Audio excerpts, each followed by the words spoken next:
नमस्कार दोस्तों, स्वागत है आपका हमारे YouTube चैनल पर।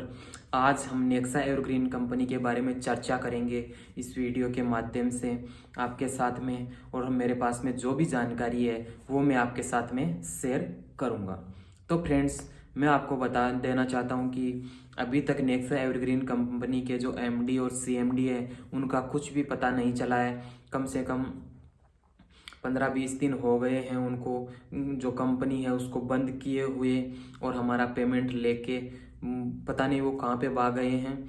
और उस कंपनी के जो 3 एजेंट थे, दातार सिंह और जो 2 लोग और थे, उनको अभी गिरफ्तार कर लिया गया है। उनसे पूछताछ है वो लगातार है की जा रही है।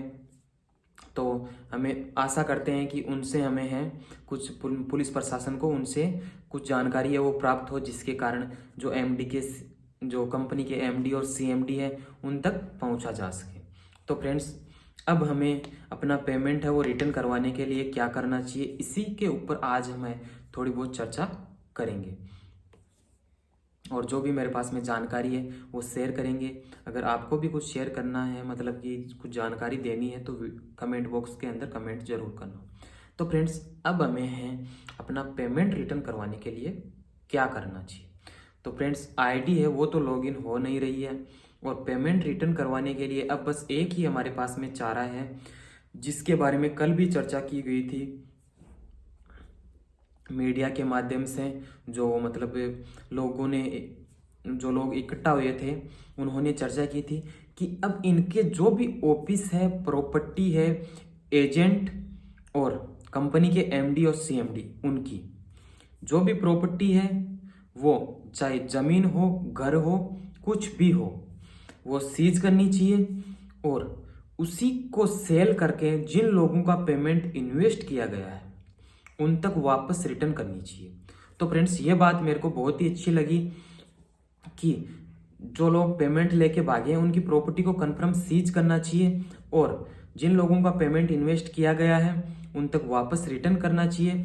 चाहे ब्याज ना मिले उस पेमेंट का, पर जो पेमेंट इन्वेस्ट किया गया है वो पेमेंट हम तक वापस है रिटर्न हो जाए। बस यही चाहते हैं, क्योंकि ब्याज वगैरह है वो नहीं मिलेगा, हमें कंफर्म पता है। हम तो यही चाहते हैं कि जो पेमेंट इन्वेस्ट किया है वो हमें वापस रिटर्न मिल जाए। बस इसी के लिए हम बोल रहे हैं कि जो जितना पेमेंट हमने इन्वेस्ट किया है वो हमारा रिटर्न करवा दीजिए। इसके अलावा हमें कुछ भी नहीं चाहिए। और जो MD और CMD है उनको कड़ी से कड़ी सजा मिलनी चाहिए, और हमें उनके खिलाफ आवाज़ है वो ऐसे ही उठाए रखनी है।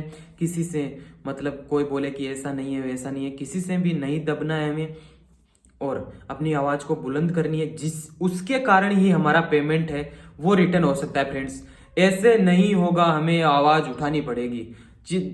जब तक हम अपनी आवाज़ को उठाए रखेंगे तब ही हमें न्याय मिलेगा, ऐसे न्याय नहीं मिलेगा। क्योंकि इस कंपनी के अंदर कुछ नामी लोग थे, उनका भी हाथ था, जिसके कारण पीड़ित लोगों को न्याय मिलने में इतना टाइम लग रहा है। नहीं तो यही कम से कम 15-20 दिन हो गए। 15-20 दिन के अंदर पता नहीं कहां कहां से पुलिस प्रशासन व्यक्तियों को निकाल के ले आती है।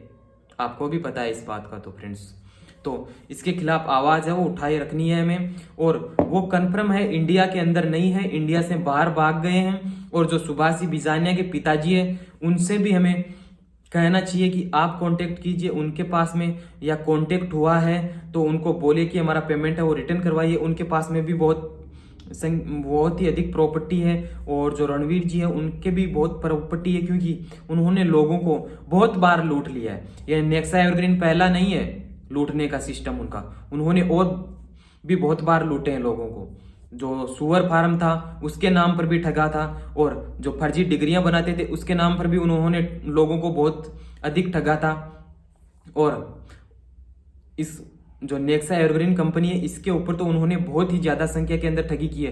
केवल सिक्कर के अंदर ही नहीं, और भी कई जिलों के अंदर से उन्होंने ठगी की है। तो उनके खिलाफ है वो कार्रवाई जरूर होनी चाहिए, और होगी फ्रेंड्स। अगर हम ऐसे ही अपनी आवाज उठाए रखते हैं तो कार्रवाई है वो एक दिन होगी, और हमारा पेमेंट वापस रिटर्न हमको मिलेगा। और हमें रिटर्न चाहिए, क्योंकि हमने जो भी लोन वगैरह उठाए थे वो हमें चुकाना है। उनकी प्रॉपर्टी सीज करके हमारा पेमेंट है वो रिटर्न कर देना चाहिए, और उसके माध्यम से हमने जो लोन लिया था वो वापस हम लोन चुका सकें।